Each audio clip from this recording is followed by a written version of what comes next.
port of call are actually going to be at the brunt of a lot of that, what's been happening. And then also, whilst not directly associated with you, it's something that you probably need to be aware of, is that the finances behind health and the practice and the way your practice run has undergone significant changes and significant stress with the impact of COVID. And unfortunately, if we don't change, there's not going to be a long-term future for particular practices. And hopefully your practice is adopting to the change and what's coming through. And there would be, you'll probably experience within your own practice that there would be your owners or managers would actually be doing a whole lot of evaluation around the way the practice is performing, the way it's operating, the way it's being structured, to ensure that it can maintain its sustainability, to ensure longevity. Having said that, though, some things don't change. And the reason and the need for effective communication with our patients certainly hasn't changed. In fact, it's probably become more critical. What's probably changed is how we're actually going to do it. And Maggie will discuss over the next hour or so a lot of issues around customer service and also how that may have been impacted. One of the key things I think we need to keep in mind, especially when you're dealing with patients, is, and this slide I found, it was actually a really powerful image of, I think, of our perception and your patient's perception. So depending from where you actually view the situation, potentially you could both be correct. Just keep that in mind as we work through. The other thing that I've found, and having worked with numerous practices and worked at practices in a variety of settings in a variety of states, but practices made up of all different staff, all having different roles based around that manager, business development manager, practice manager, however you want to do it. But what I've certainly come to accept and understand is that the constant in all practices has been that the staff at the front desk, the admin and reception staff, are those who really see what's happening on a day-to-day basis. You're the constant. It doesn't matter if the owners are at the front of the boat telling you this is the way that, this is the way things are going to happen, this is the way we're going to do it. You're the guys that can actually see, even though you might be at the back of the boat, you can actually see the leaks, you can see the dangers, you can see everything that's happening. So you are never just a receptionist.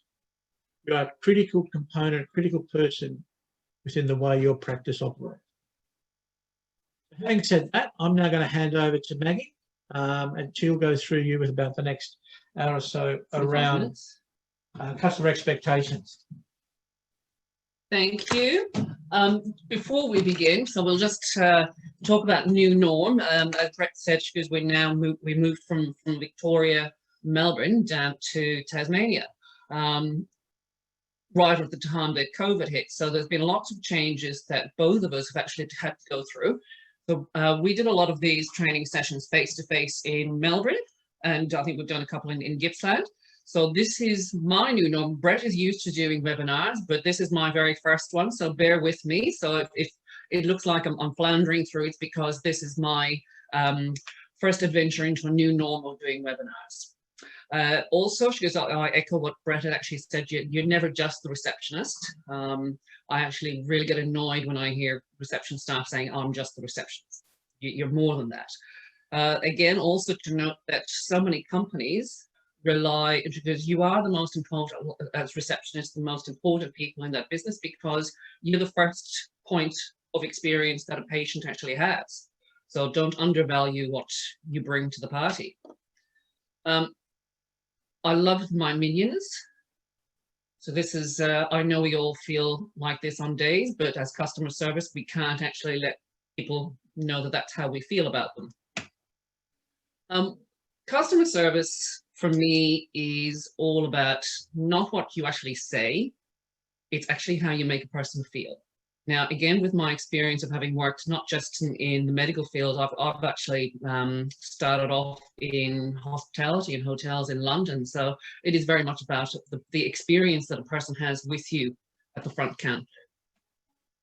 So we'll just start off with a little bit of a video just to show you what customer service can look like and ensure that I know for a fact that you're not going to be providing this quality of care. Sound as well. British receptionist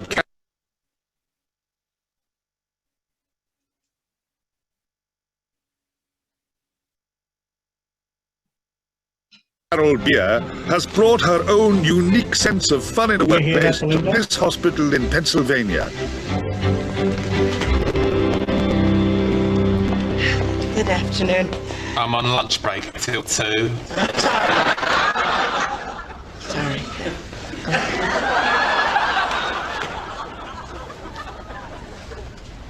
So, That clock is 10 seconds fast.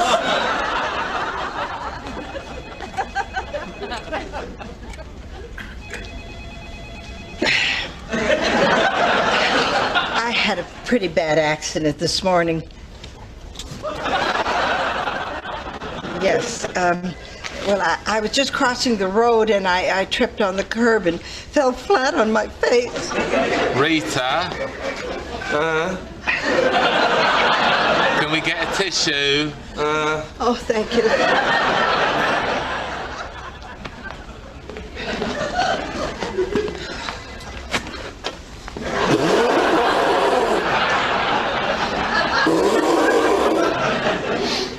It's naughty. Look, I just came from the emergency room and they told me to come here and get my arm x-rayed.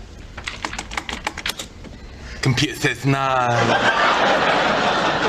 Is there a problem? No appointment today. Oh, dear. I could do you an appointment in March. Would you prefer morning or afternoon? Oh, well, I can't wait that long. You see, my wrist might be fractured or even broken. We're all booked up. You should have really called us before you had your fall. Well, how was I supposed to know? I don't appreciate your tone, madam. I'm just trying to help.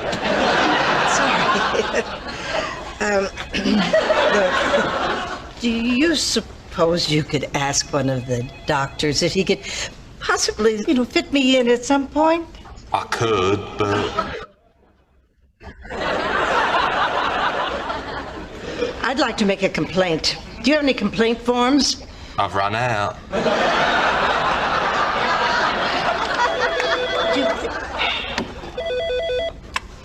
St John's Hospital. You'd like to cancel your x-ray. Dr. Chang at 5. Thanks for letting us know. You're in luck. I found a complaint form.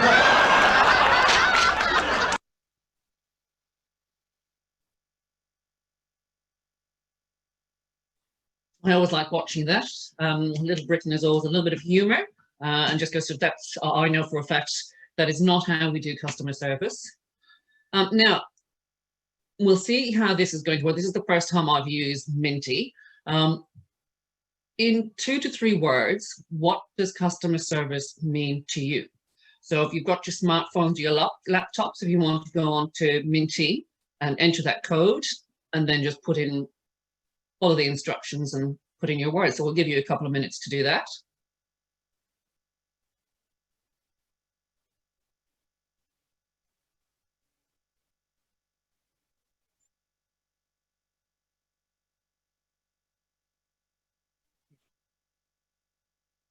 Was there something else that I needed to click on?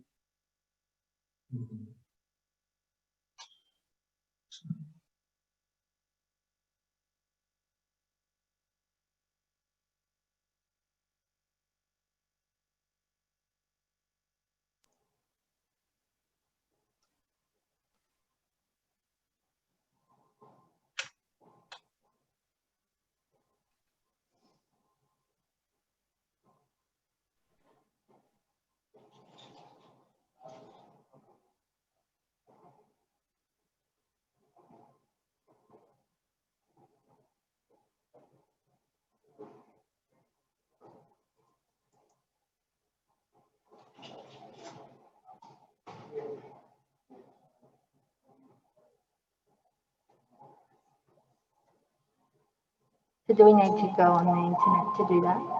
Do we need to go on the internet to do that? I'm not really bothered about anything. I'm not If you want to mint, iPhone. let's go back to the website to the.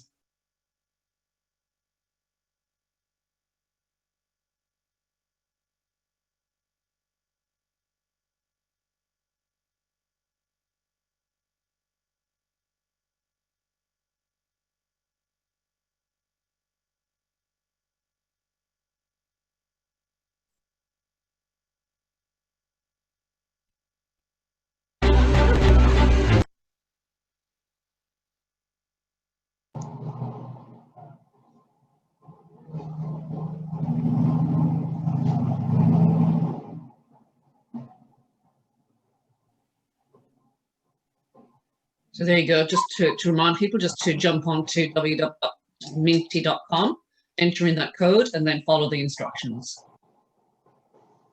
Okay.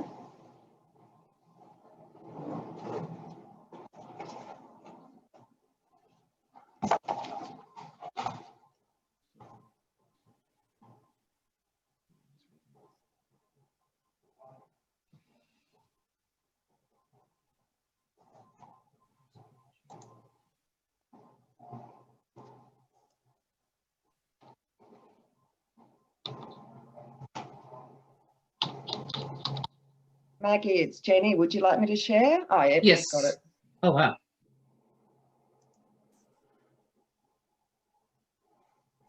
So looking at the results, customer satisfaction, really like it, validated, empathy, compassion, great outcome, professional, compassionate, communication, timely service impression, positive, respect, cheerfulness, which sometimes can be quite a difficult thing to achieve, great experience, happy, satisfied customer, another empathy. Welcoming, calm, I like that. Efficiency, confidentiality, professionalism, meeting needs, accommodating, understanding. So that's, thank you for that. That's really a great result there. Excellent.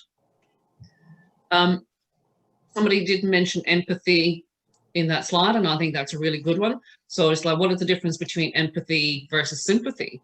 And empathy is the ability to understand other people's feelings as if we're having them ourselves, so putting ourselves in their shoes. Whereas sympathy is to take part in someone else's feelings, mostly by feeling sorrow about their misfortune, also feeling compassion. So all of those words, empathy, sympathy, and compassion, were mentioned in the results. So that's good. Now, again, over to you. So here's the next question. In just a few words, what would you change in your practice to improve your customer service, taking into it the COVID and the changes that you've seen pre-COVID to basically what we're now calling the new norm?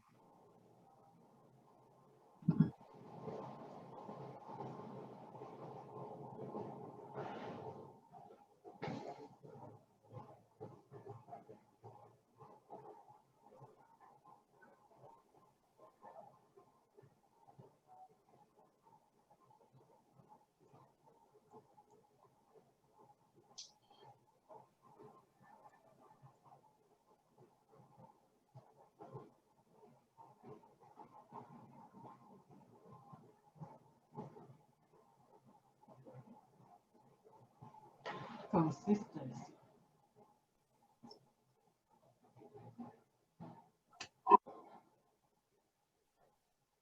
Shared. I think looking at those three phrases, if more come, very well. I think absolutely bang on. Consistency is a really, really important factor in here, because not only consistency with the patients, our clients or patients, whatever you call them, but also amongst ourselves as a team. I think certainly my impression of what life is, or the new norm, communication, staff communication within the practice is far more important than I feel it ever has been in the past.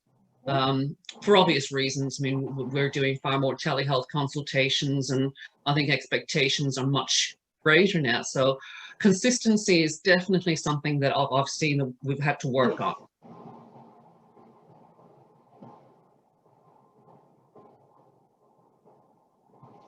Sorry, Christine. It's just having an emergency. Sorry for that. Somebody needs to mute themselves. Understanding adequate staff levels. I mean, yes, I know that that's actually quite a bit of a challenge. Listening more in depth. I totally agree. I think that's again where we go back to like the empathy and how you make people feel. So I will actually, there is a slide where we talk about listening more. Give staff patience. Well, yes, absolutely. Availability to appointments, more staff, more time. Gosh, don't we all wish we had that? Yes. The more we go, she goes, like, seriously, there are 24 hours in a day, but could we just extend that? So thank you. That's great input. So I really appreciate that you've all gotten on board and taken part in that.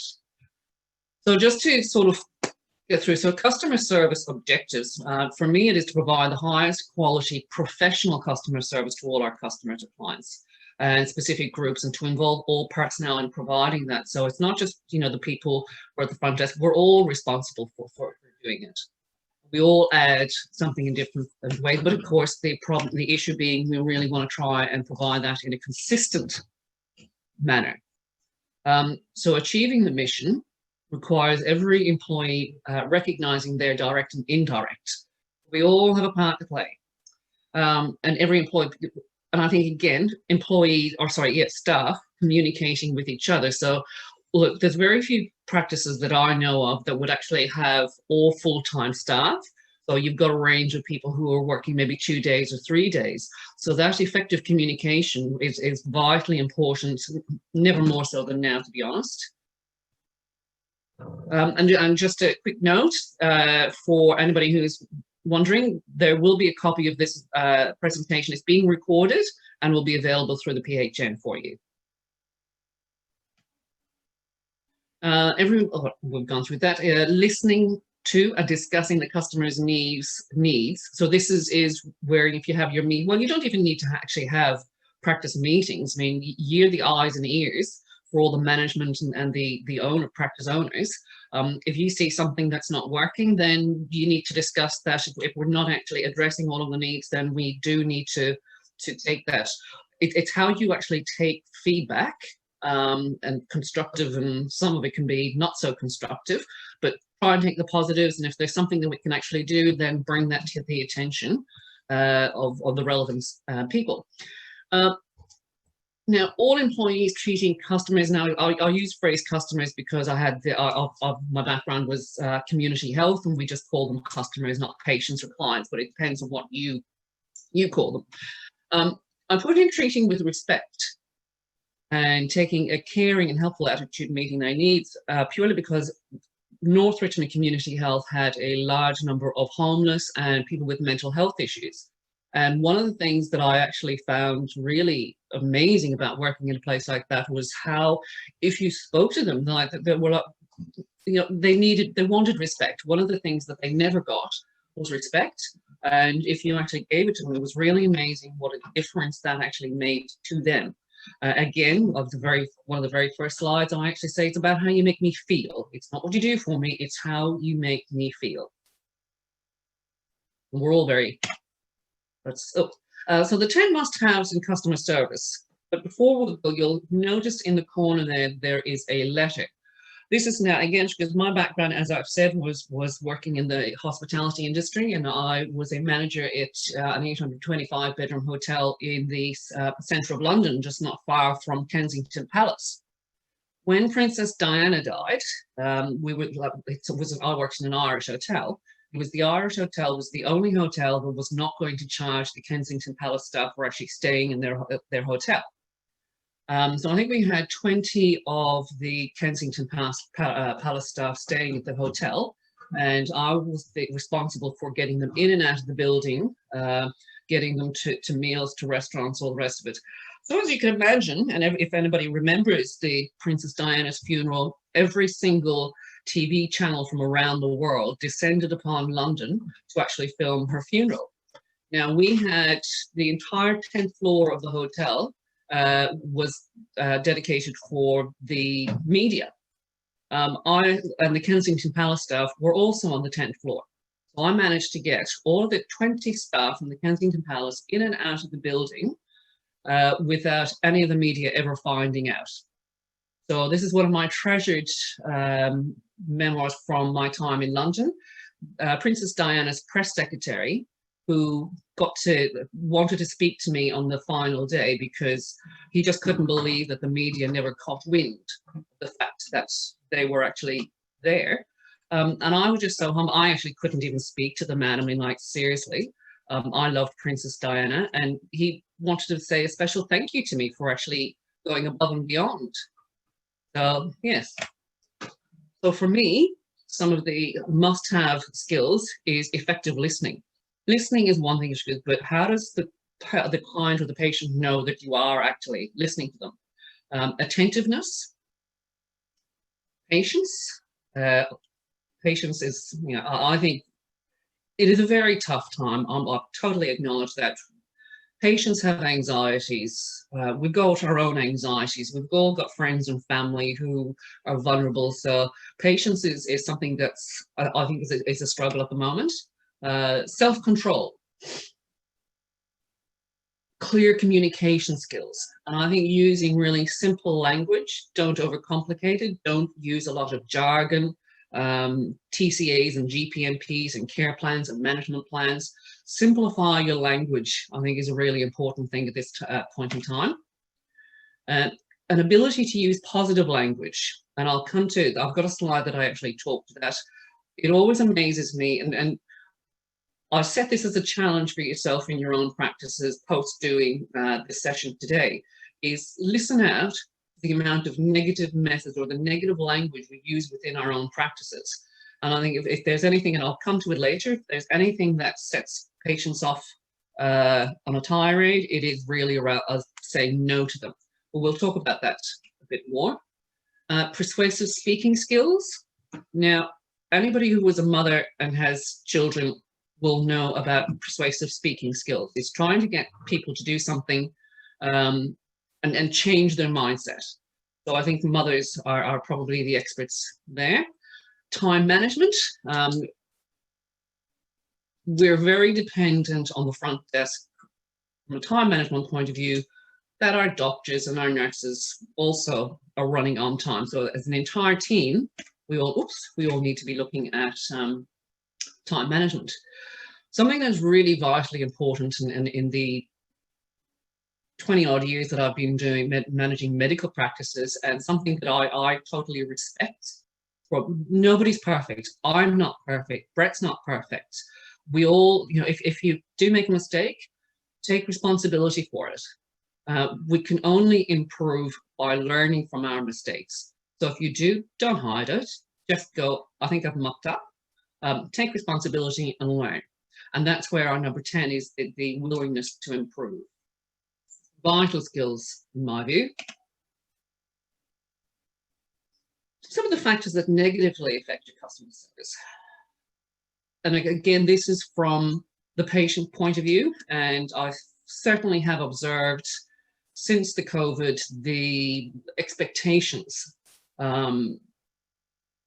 What's the phrase I'm looking for? It's the sense of entitlement, I think, is what I'm actually thinking about with our patients.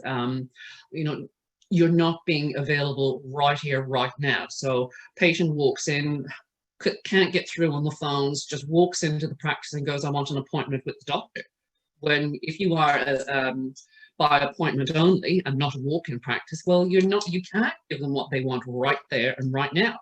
And I think the lack of personal touch, I think we can all struggle with that from time to time, again, because guess what, we're all human. And I think this is a very trying time for a lot of people. And my heart goes out to the Victorians. They've gone through it tough, and certainly communicating with a lot of the staff over there, and Brett will actually talk to this in the second part, is like, it's been really tough. So sometimes we're not going to be able to provide as much, that personal touch as we possibly could, but we probably do need to look at Or, you know, the patients feeling that you actually don't care about their needs. These are tough times. I actually think big thing for you guys as an admin, if there's no teamwork. So when I say teamwork, it's like how, not even just amongst the admin team, but with your nursing staff and with the doctors, like, are you working together or are you just fractured little groups, which would make it a very difficult job to provide good quality care, customer service, if you're not. And probably a really, really important factor in this day and age, in the new norm, is employee burnout. Yeah, I mean, I felt that myself when I came down to Tasmania. So as many of you would understand, I mean, moving house is one thing, but moving to another state, starting a new job, and I started job, everybody was working from home and there was nobody in the practice. And I actually felt it was such a, I struggled, I will be really honest, and I actually had to take some time out to do some self-care, which Brett will talk about later on. So a first-hand experience of employee burnout myself. So what we're looking at here is patient or customers and patients' expectations and deliverables. What are the expectations? And here's the reality. In an ideal world, we would like to be able to provide everything, but the reality is we've got lots, and especially at the front desk, be it your practice manager, be it your owners, they want things done a particular way. There's privacy regulations, there's all these legislative constraints that prevent us from being able to deliver what our patients actually want. And they don't know that, they don't realize it. So yes, this is our new reality. And yes, it's how we're actually going to change what we used to do to something that we can actually get our customers to go, right, well, this is the new norm, this is the new how we do customer service. What do our customers expect? A safe environment. So the screenings questions, and I know certainly in Tasmania, we haven't, I think it was today we reached our 100th day without any new cases. So when you're doing screening questions, there are some people who go, for God's sake, we've had 100 days, do I really need to have to answer all of these questions again? So depending on what state you're in, I still think there are people who have those certain levels of anxiety and certainly want us to continue. There's definitely a desire for social distancing. If you have breakouts, as they have in South Australia at the moment, waiting in cars, testing requirements, no face-to-face consultations, or the ability to be able to have a bit of a face-to-face versus telehealth, sanitizers, face masks, PPEs, screens, you know, and I think working from home, it's for practices to have our doctors have the ability to work from home, but also acknowledge that for our patients who probably, the new norm is that they actually don't need to actually go into an office anymore. So I think what Brett and I are doing now is a perfect example, working from our home office, and we're not even in the same state. So that's a massive change. And then of course with Zoom meetings, so that's staff and patients. We've already talked about a safe environment, to be served promptly, to have 100% attention, to be treated politely and courtesy. I actually think one of the big things for me in many of the practices is product knowledge. And I think, you know, if you've got, and again, this is the consistency. So as long as everybody is aware of what services you provide, who provides them, how it's provided, the cost of how it's provided, how it's billed, all of these things are really, really important. And, you know, because if you've got one person going, well, over the phone, one admin person is saying one thing, and then when they come to the desk, somebody else is saying something different. So there's nothing going to make somebody more irate. And personally, it annoys me if one person says one thing, and then I get to the practice and they're telling me something else.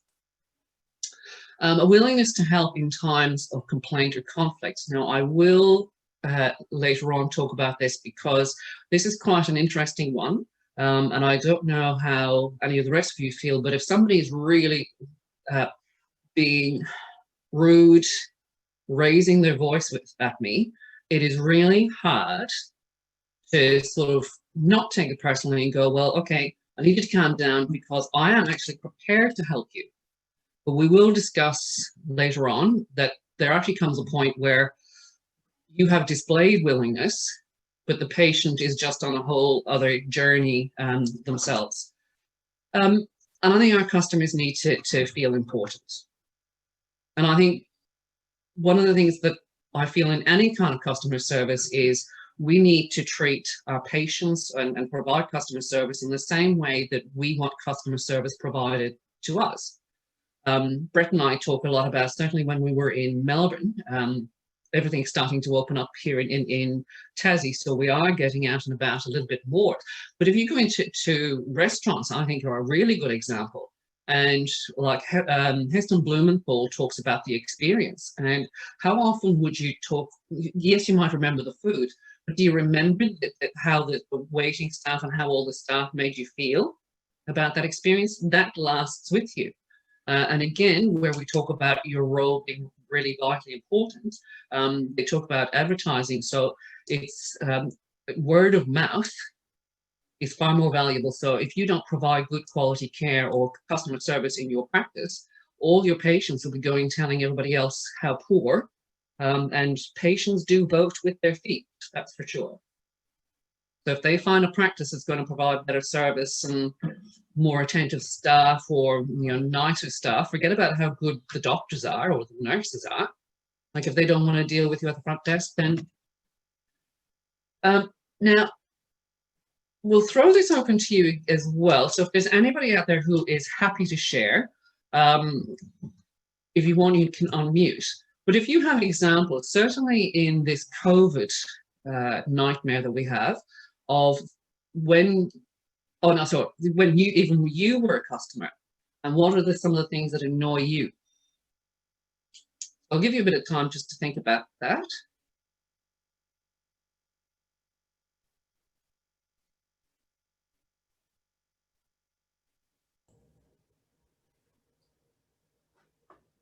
So put it, if you're happy to share, just put something in the chat.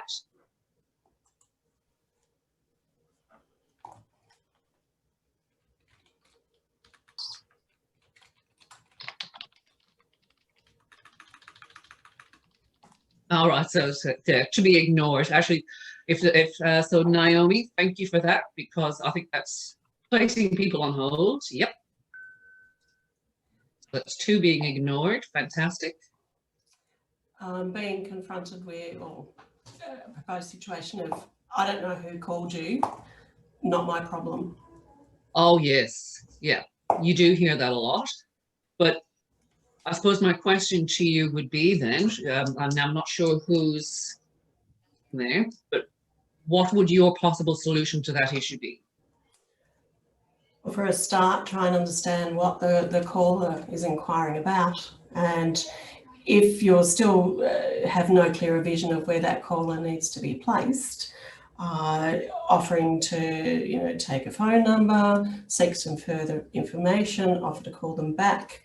And I found the tone and intonation that was used was really quite offensive at the end of the day.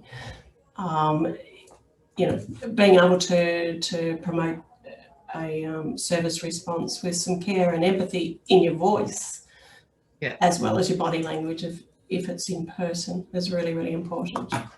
Yep, and I actually do discuss that as well, so thank you for that. Look, lots of great responses, and I'm just going to kind of scroll up because there's lots of common themes coming through.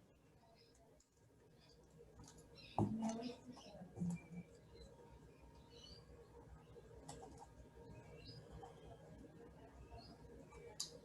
that's right. Okay, so being ignored, placing people on hold. Fortunately, sometimes we can't avoid that. So there's not being acknowledged. Oh yeah, I've certainly experienced this one. When people are actually talking about their personal lives and just basically ignoring the staff standing there, I just think that's such a bad, conflicting information really is something that I struggle with. Your needs being dismissed. Yeah, Being expected to know the new processes without being informed and advised, that's actually a really good response. And again, that's where we're talking about our effective communication. I think things are just changing at such a rapid pace, but we do need to, and feed that back.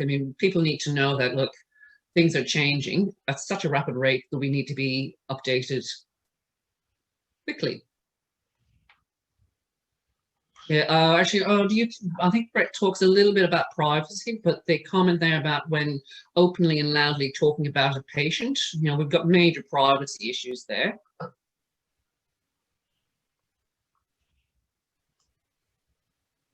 Yeah. Tone, I like that. Just general rudeness. Being indirectly belittled, that's a bit disappointing. When not everybody follows the new processes, absolutely. Yeah, again, because I'm hearing so being ignored, consistency, those are two very big things. And again, I've already touched on those. So thank you so much, everybody, for participating. It's very difficult and challenging for me as a person who likes to do face-to-face to do it this way, and then amazing that you're all still participating the same way as it was face-to-face. Yeah, so again, she goes, and I always say, treat people the way that you want to be treated. So you never want to be ignored. Imagine what it'd be like if your privacy was ignored as well. So well done. Now, Brett, do I need to, I don't need to do a new share. It's just, oh, there we go. Okay. So I don't know if anybody else's complaint department is like this. That's kind of how I feel at the moment. It's how you feel, but you'd never let your customers know. And I think we all know the difference between customer service and exceptional customer service. Is one is expected and the other is unexpected. So I think it is that whole thing about going that extra mile for people. And of course, sometimes we will be able to, and sometimes we won't. So take your wins where you can. Now, I always like this. I put it in there because a complaint is an opportunity for improvement. I think as well with COVID, let's be a little bit realistic. Some patients will just complain for the sake of complaining because they might not. I think amidst it, nobody was going anywhere. They were all getting cabin fever. So I think they just wanted to vent. But if there is something that your processes, then absolutely that's something you could take on board. And I think it's a really valuable thing if you want to exceed expectations. Is I've done in the past where a patient may have made a complaint about something, I changed the process, I would actually ring the patient back and say, thank you for feedback, we have now done this. So it's always good to get back. I think it was alluded to earlier on, because the art of positive communication, I have this 7-38-55 rule. So I don't know if any of you are familiar with this rule, but here it goes. So 55% of what we say is through our body language. 38% is tone, and only 7% of what we say makes effective communication. Now that's really, and look, I've experienced this myself. So because my Irish accent probably isn't as strong as it used to be, but when I first came to Australia, I actually did training in IT. And I spent a lot of time talking, and I just see the participants, I'm talking all the time in front of the class, and I could just see people's faces glazed over, and I'm like, I'm asking them to complete a particular task and they're not doing it. And I'm like, guys, are you listening to me? And they're like, oh, your accent, your tone of voice is so nice. All they were focusing on was my accent and not the words that were actually coming out of my mouth. So it's quite powerful.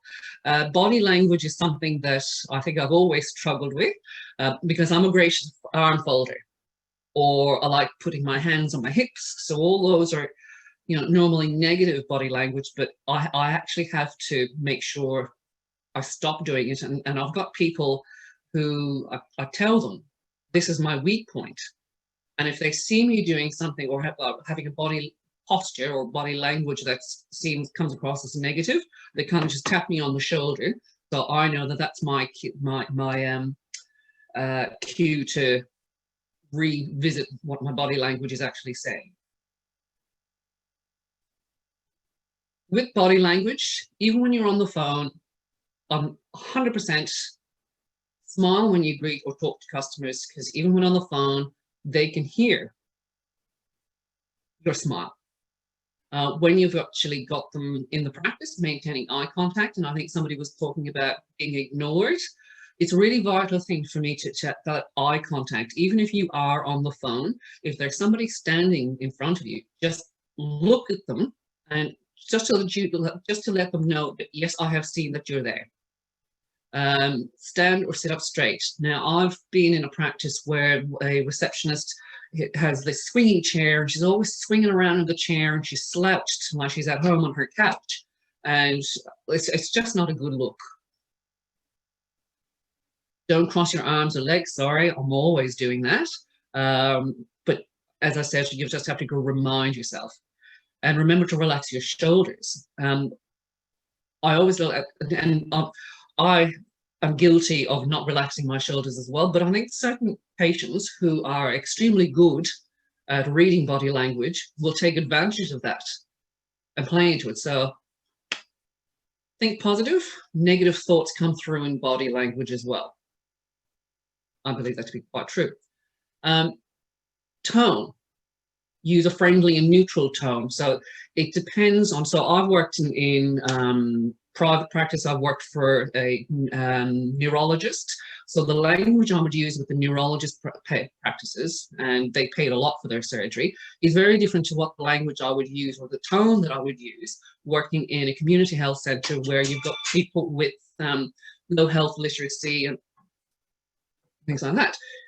Avoid using slang. There's so many slang words or acronyms within general practice. So your GPMPs, your TCAs, your health assessments, and even how, amongst different doctors, they'll call it a care plan, a management plan.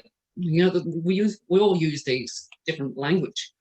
And as I mentioned, tailor your tone to the situation. So depending on who the patient is, what the situation is, you're not going to have a jokey tone in your voice if somebody's actually really presenting at the desk and they're really upset. So yeah, the last thing you want to be doing is having that really light-hearted tone in your voice when somebody is visibly distraught and upset. Forget no, can't, don't. Turn negatives into positives. So I'll just show you a couple of examples. And again, this would be your homework for yourselves. And as I mentioned earlier, after you've done this session, just sit back and listen to the amount of, like, if somebody's on the phone, how many negative messages we're giving our patients, and how many times are we saying, no, sorry, I can't fit you in today. We don't do that. We need to actually think about how we change that language and turn, as I said, some negatives into positives. So I don't know the answer to that. Rather than saying that, you could actually say, that's a great question, let me check for you. And there's nothing wrong with that. This one is always controversial, but I'm saying this is an example. It's not that I'm saying that you actually have to change the language and do this. We usually don't do that, but let me check if we can make an exception. Now, where I've actually, and the reason why I put this in is this is where I've actually used this at my previous practice, is got out your poor admin staff, you know your policies and procedures and you're doing the right thing, and the patients aren't accepting of it. And how many times they're like, I want to speak to your manager. The manager goes out and says the same thing. She goes, no, sorry, that's not our procedure. We can't do that. But they'll accept it if their manager says it, but not when you said it. And that's just so frustrating. And I feel your frustration. So how I've actually seen this play out is I've always been one of those managers that I empower my staff. So in Richmond, the patient, if it was like, no, I can't do that, and the patient would arc up and da, da, da. The next thing is the reception goes, oh, look, well, we don't usually do that, but let me just go back to the manager and just check if we can make an exception. They wouldn't actually come near with me. They would just go off the desk, have a cup of, have a sip of water, whatever, and then they just go back out and ask, oh, look, I've checked with the manager, and the manager said, no, we can't do that. So that's how I've seen that work out. See how you want to work it out yourselves. But the main message is really to look at your changing your negatives to positives. So one of the other things that I think is really important is active listening. So it's asking open-ended questions. So making sure that you're asking questions where you get, rather than having yes, no answers. So you're getting more information. And I think as well from an active list, again, the feedback of what annoys you. If you're asking lots of questions, that person then feels, oh, well, this person really wants to help me. They want to work with me. They actually want to try and fix the issue. Minimal encourages. So you don't want to be putting words in their mouth for them. It needs to be their words. Mirroring is something that you really need to be careful of. So mirroring is where you are mirroring what is happening with your client. But as I said, because that's something that you need to be careful with. Emotional labeling. This is a really vital one for me. Now, if you, and especially it's when you're dealing with a patient on the phone and they're really upset or they're really frustrated with you because you've told them that there's no appointments with Dr. X for the next 6 weeks because they're going on holidays and hey, they deserve a break considering what they've been through. And it's rather than saying, it's acknowledging how the emotion that they're feeling. It's not sorry, I'm sorry I don't have an appointment for you in 2 weeks. It's more about, I can hear you're frustrated, or I can hear how upset this is making you. So it's acknowledging that you've actually heard what's going on for them. And another thing that I tend to do a lot is the paraphrasing. So again, this really does make sure that your patients know that you've listened to them. So it's really kind of taking note and saying, okay, if my understanding, correct me if I'm wrong, I just want to make sure that I've actually heard you correctly. This is what you're saying. I think paraphrasing is a good skill to learn. Now, one of the things I also wanted to talk about is, and I think I alluded to it earlier on, there are times when our patients, their behavior is difficult at best. And I think with the COVID, I've seen this more than I ever have. So you've got people with their own emotional anxieties and they're coming into your practice and they're wanting, I think, I'll give you a really good example of a situation that a practice had is, and I'll be very keen to see how many of you have actually had this situation happen yourself. So let me know by chat if this is a familiar scenario for you. So a patient walks into the practice, wants to see a doctor because they need a repeat script for something, and it'll only be 5 seconds, because we all know it's never 5 seconds, but refuses to leave the waiting room until they actually see that doctor. Now she goes, and the doctor's already running behind, and there's absolutely no way that it's going to happen. So yeah, so then they get frustrated and they'll be repeating the question again and again, and then they're going to get upset. And there is a line that I've actually seen. You've emotional, frustrated, upset, and then they tip over. Then they tip over to angry. And then that becomes abusive and aggressive. And it's how do you manage that within your general practices? Now, I certainly have always said to admin team, you don't have to sit there and accept it. And I certainly hope that you're within your teams, that you feel that you have that support, that we don't expect you to sit there and then take abuse. I certainly don't anyway. So I've always told people, look, call it out. Just basically say, sorry, I'm not going to let you speak to me that way. And I think this is a really important. Never argue with idiots. They drag you down to their level and then beat you with their experience. There's two things, and again, I mentioned earlier about a willingness to help in a difficult situation. And then, so that's part one. Part two is where it gets to that really aggressive part of your section, and it's not acceptable. And it's OH&S in Victoria, work health safety here. So there is a point where when you reach number two, what do you do? Let's talk through this. Now,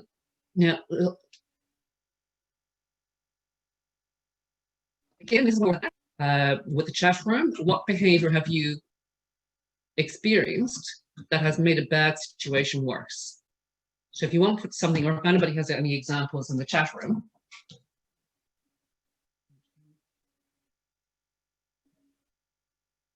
Oh, yeah, okay. Well, I'm just getting the nod that we're running out of time a little bit. So I haven't got anything from anybody in the chat room. So if everybody's happy for me to move along so that Brett can actually get onto the self-care part, which is really vitally important. So a few things to remember.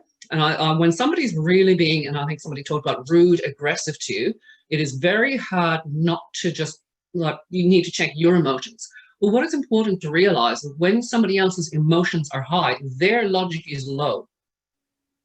So your aim in this is to actually calm them down so that you can actually get their emotions lowered down so that you can actually get their logic at a point where you can actually speak to them. You know that the signs that oops, sorry, I'll just head too quickly. You know that you're not going well when the patient is saying to you, you don't understand. They interrupt and say, you're not listening, I said. So again, that's the paraphrasing is an important part here. Paraphrasing, making sure that you are actually understanding what they're saying. Really important, and again, a challenge to do, is label the behavior, not the patient. Never interrupt never correct them. If they're in the middle of a tirade and there's no point in you saying to them, oh, well, sorry, that's incorrect. Our policy and procedure is blah, blah, blah. Just let them have their role, their vent. And don't take the behavior personally. That is a really, really challenging one. So don't inflame the situation. Don't add fuel to the fire. As I said, don't interrupt. Let them talk. But again, because this has limits, there comes a point where they've been ranting at you for 20 minutes. And when do you say, right, enough is enough? Demonstrate good listening skills. Again, back to the previous slide that we talked about, the active listening. Show and prove your understand. So that's your paraphrasing. You need to actually take ownership of the issue. So if they're complaining about a process, take ownership of it. Talk them through what you are going to do to try and help them. Once the logic is down, explain and educate on your policies and procedure, and approach all of the issues, trying to solve their problem. Yeah. Phase 2, which is you've tried all of that, and I would actually say, because my experience has been you would actually try it about 3 times and just see how you go. But there comes a point where that you've got to say no. It's no longer safe for that person to remain on the premises. What's worked for me is you threaten to ring the police. You get somebody, a couple of other things. Make sure others are safe, i.e. so if a patient is being aggressive with one particular person on the admin team, get them off the desk. Because if that's fueling the fire, once you've actually taken that away, well, what are they going to do? I basically say to people, she goes, oh, we're going to call the police now. She goes, are you sure you want to be here when they arrive? And I think, look, that's something that you need to discuss in your practices. What is your procedure if you have somebody whose behavior has become so aggressive, the behavior can no longer be tolerated within your premises? What actions are you going to take? You've got to make sure that you are safe and your colleagues are safe. So I think that's about me. Brett's writing me a little bit of a note. There's a note for yourself. And without further ado, we've got privacy. Thank you for your participation and thank you for your patience with me in my first webinar. And I'll hand you over to Brett. Thanks, Maggie. Look, one of the other things that I've found useful, and you might find useful as well with that escalating procedure that Maggie was talking about, is that perhaps you may have or create a safe word or a word within your reception team, so that if something is escalating or you need assistance, without actually having to break out, you may have a particular word. Select a word. It could be something like flower or whatever you want, just a non-threatening word which alerts people to the fact that you are in a situation and and you may need assistance.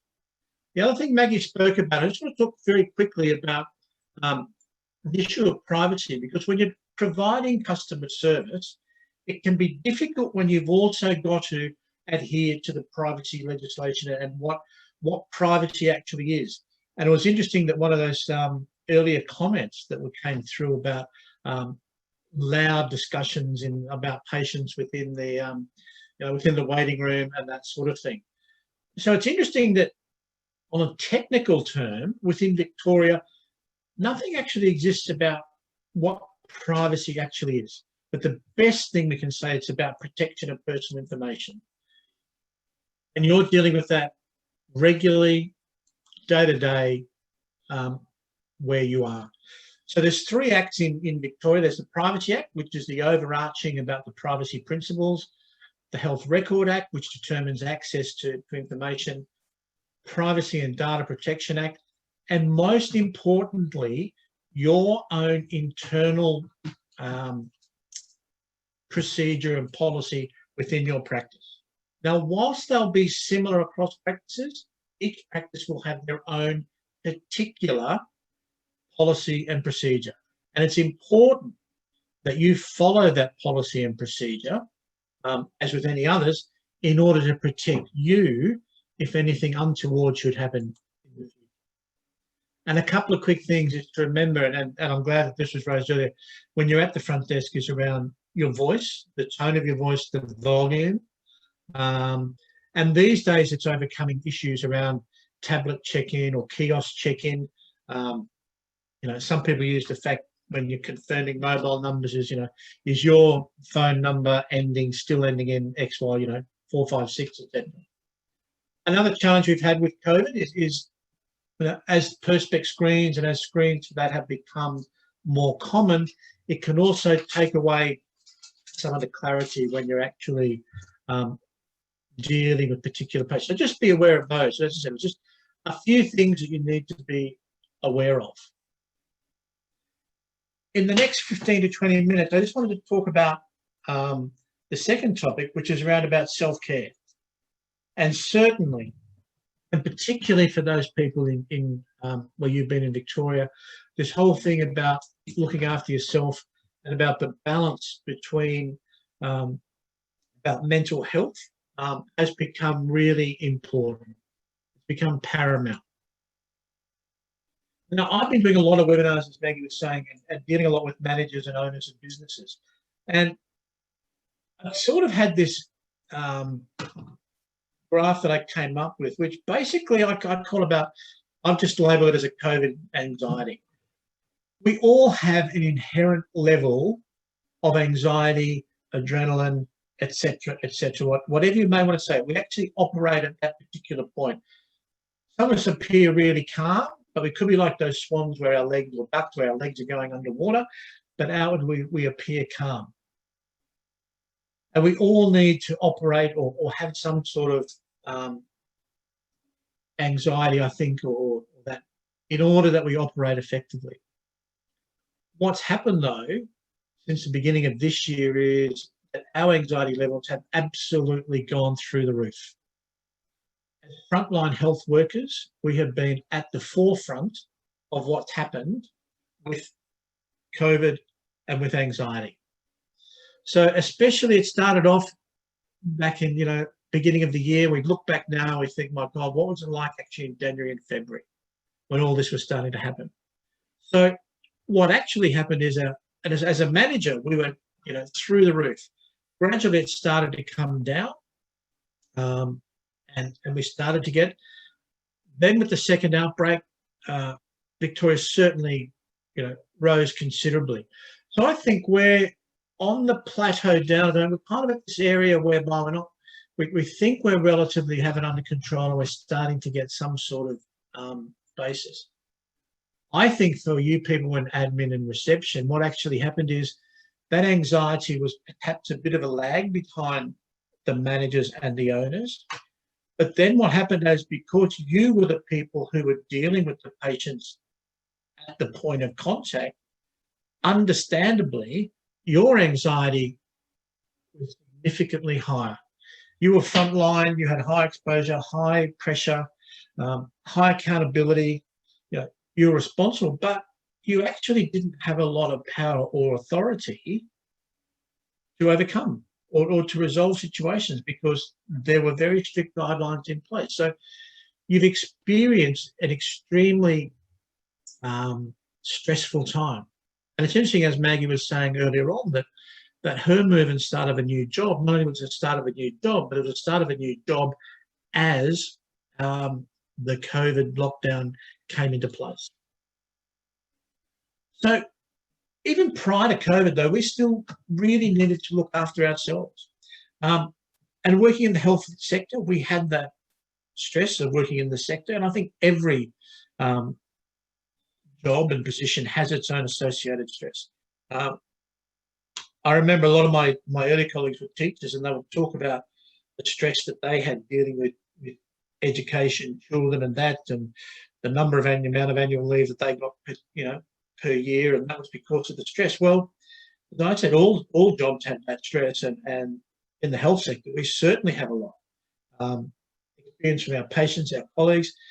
But I suppose pre-COVID, we tended to work 9 to 5 or 9 to 3, whatever your standard hours were. We had annual leave and we had a social life, so we did have some sort of balance.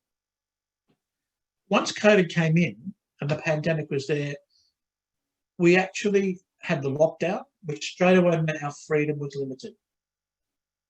We actually didn't know what was going to happen or what was happening, so there was this uncertainty. Our whole workplace became redefined.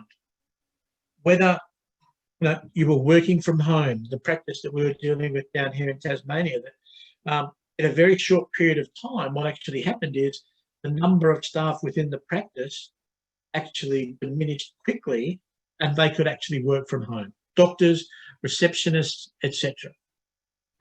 Would obviously, and the IT behind that allowed calls to be taken and remote access, etc. And we also had reduced social interaction. As we now start to exit from a lot of those lockdown and restrictions, we now have to find our new balance of where we are. And once again, as I said, different practices will have different ways of responding to this. But it's going to be important around how much work is face-to-face, how much may be possible remote, whether you still want part-time versus full-time. There's still going to be the anxiety for quite some period of time. We will have revised processes, and there's going to be new expectations, both from within the workplace and from our patients. So I think what you need to do is come up with your own personal plan.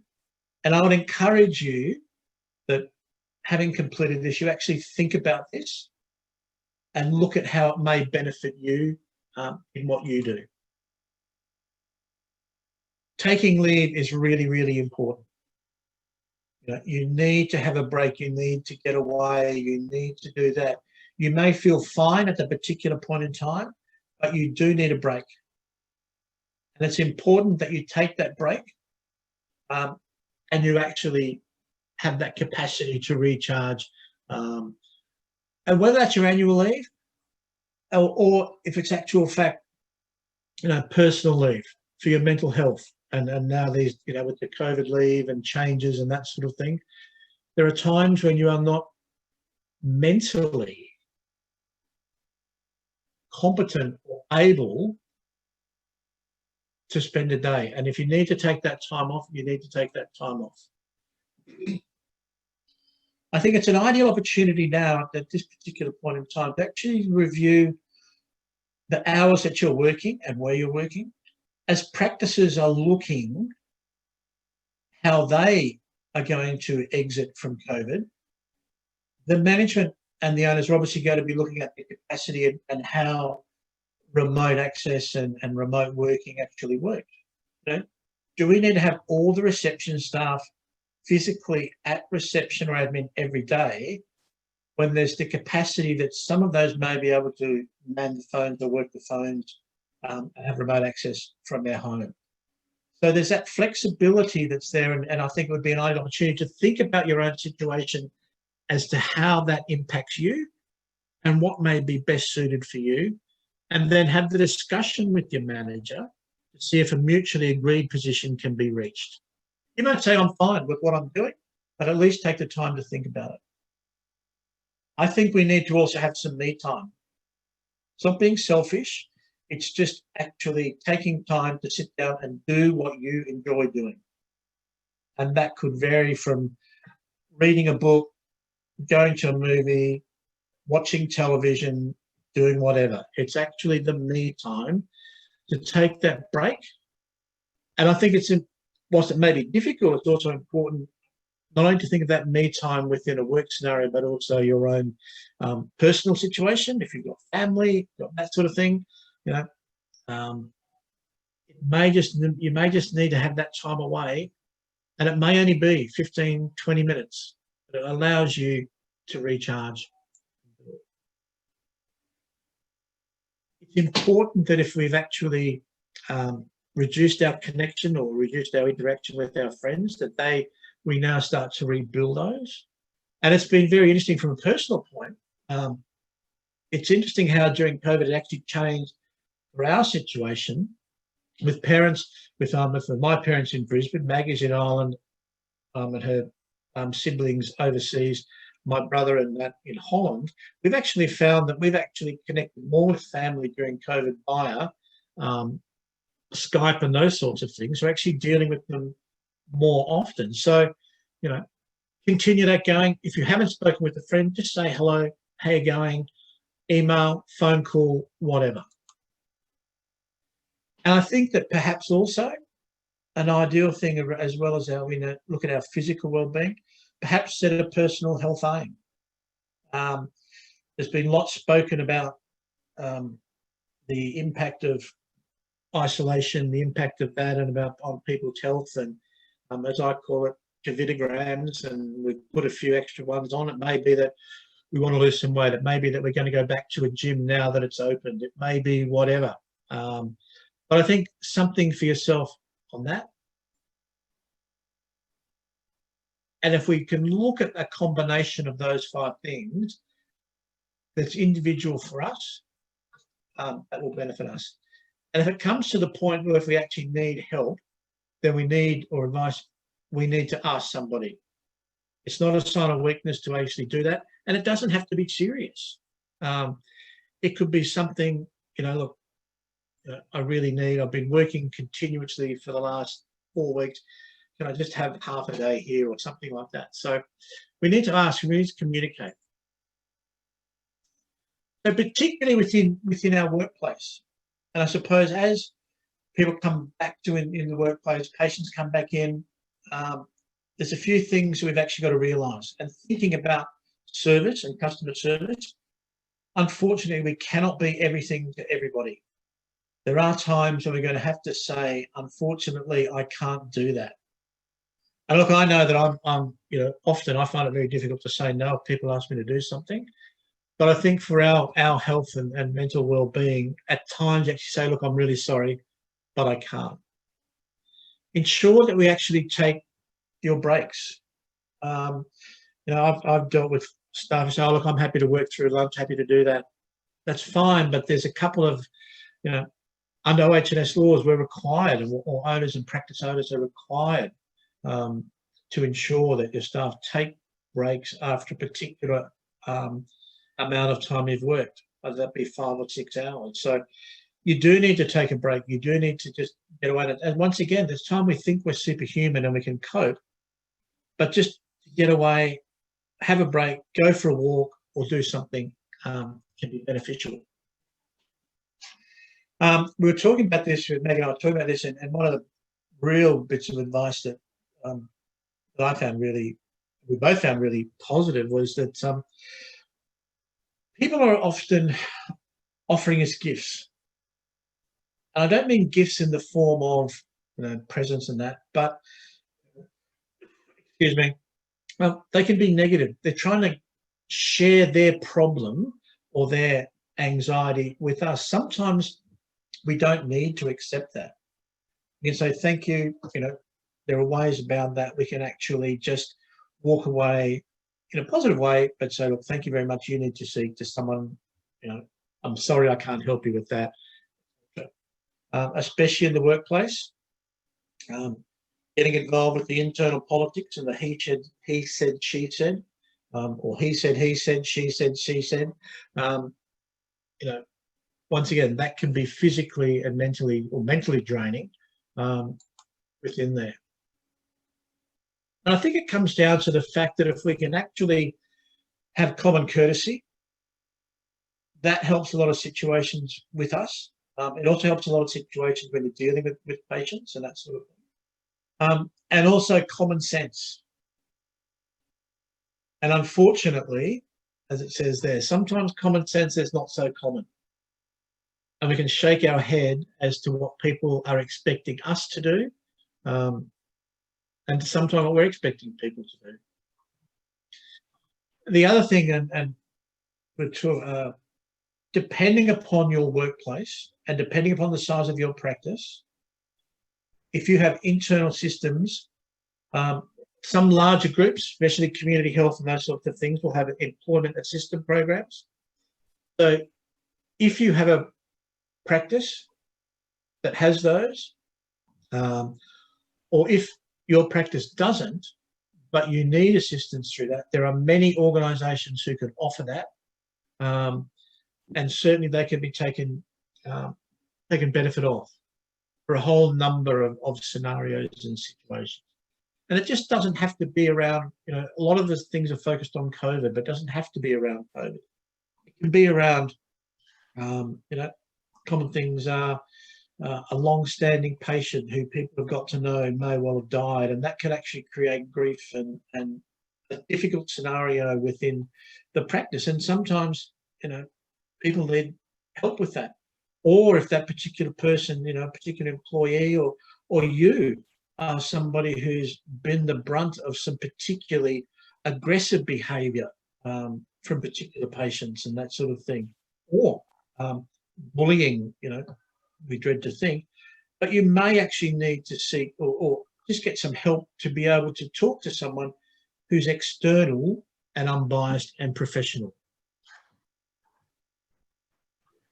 And I suppose in wrapping up, we put it like this: if you think about it, you is a bit like your computer. For so long, it'll operate really, really well, but then all of a sudden it gets updates. It needs to be refreshed on a regular basis. We need to actually do it.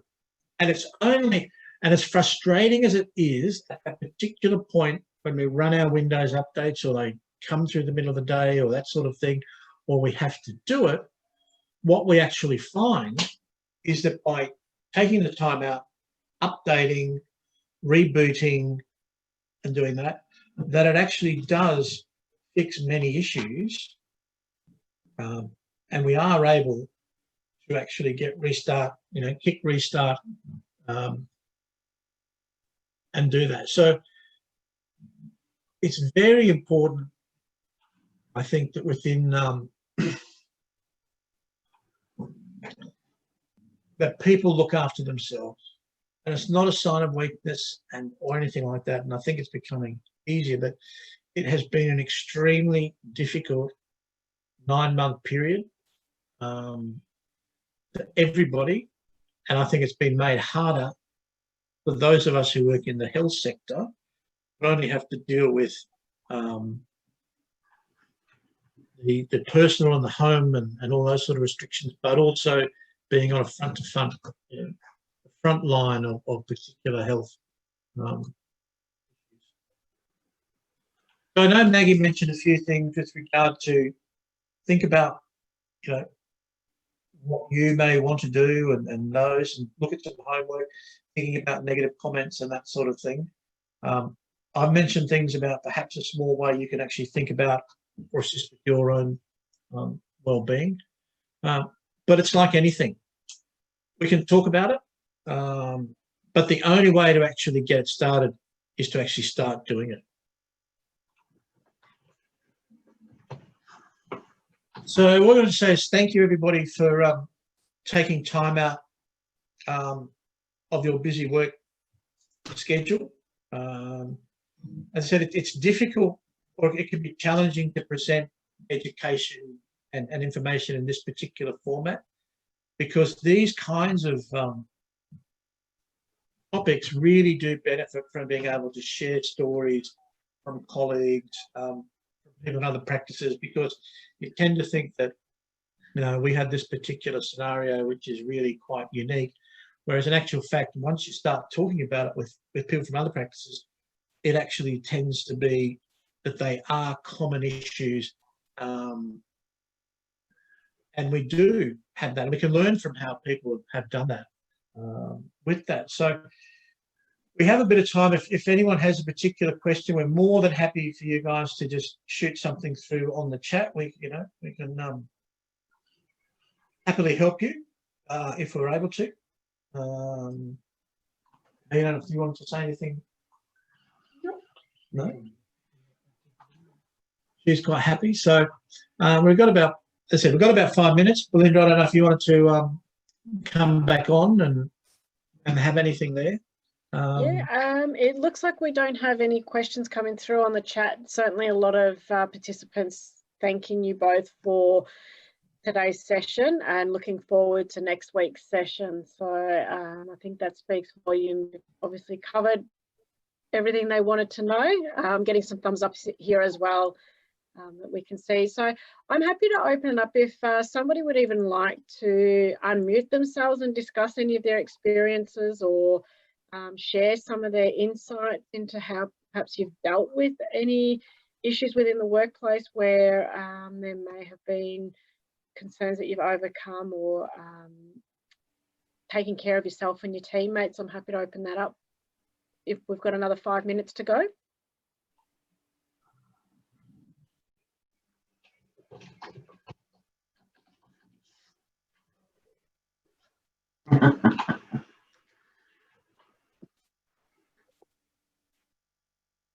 I'd just like to say, as we said earlier on, thank everyone for actually participating in the Menti.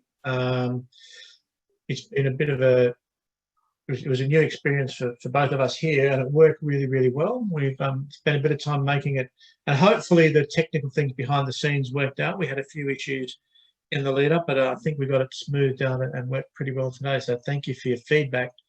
The other thing, if you're coming on next week, you may want to think about some difficult scenarios that you've had with regard to triage within your particular practice.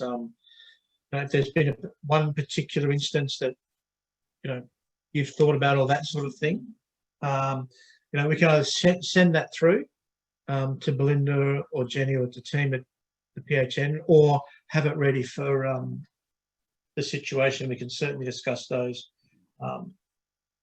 more at length next week around that. Can I just mention thank you to everyone for the session. Here at Yarram, we've dealt with not only COVID, but moving into a new multi-million-dollar complex. So we've had 2 teams come together. We've had COVID overlay over the whole thing. We've had services move into the new building. So we've had our patients having to relocate and get their head around new ideas and new locations, and it's been massive with COVID anxiety over the whole thing as well. So we're learning to pull together. A lot of the things you've mentioned here now today are really relative to us as a new team working together and getting to know each other. So thank you for that. But Carol, did you find that actually sometimes having that big project actually brings people a bit closer together and more eager to help one another work together? Yes. Yeah, we've had outstanding support from each other and working together, and sort of relatively new people getting together and trying to learn new stuff all at the same time as moving, and it's been huge. Yeah. Everybody's been super. Yeah. Well, just as a query, did the owners or the manager have they actually said thank you? Yes, they have. That's really big. They have. They've said thank you numerous times, but I have a little suspicion that they don't really know on the face-to-face level, like you say, being at the coalface. I don't think they really realise what it's actually been like. But they have been very thankful, which has been lovely. Yeah, it's interesting you say that, because one of the things that I do, if I ever have to go in and do some work for a practice, as tough as it is, we try and get the owner or the doctor to actually sit out at reception or sit at, and actually just see what actually happens, because they actually have no idea. Yeah. Or even walk through the front door and walk through reception, and because they normally come through the back way and they miss this and they miss that. So little things like that. They miss the screening and the questions and the all the finer detail of day-to-day stresses. Yep. So, but we're getting there. We're 2 months in, so it's calming down every day. Great. Well, 2021 is going to be a breeze for you. Yeah. He's hoping. Thank you. Thanks, Carol. Thanks, Carol. Well, Belinda, we might leave it there. Yep. And I said, if people have questions, we're happy. Our emails are on the slides, or if they send them to you, if they want anything or any information, happy to do that. Otherwise, we can log in next week. Yep. Sounds good. Thank you very much to all our participants for joining us today. We look forward to seeing you next week. And thank you to Brett and Maggie for hosting today's session, or for presenting at today's session, I should say. Yep. It's been a pleasure, and I look forward to seeing you next week. See you next week. Bye-bye. Thank you. Bye. Bye. I was watching.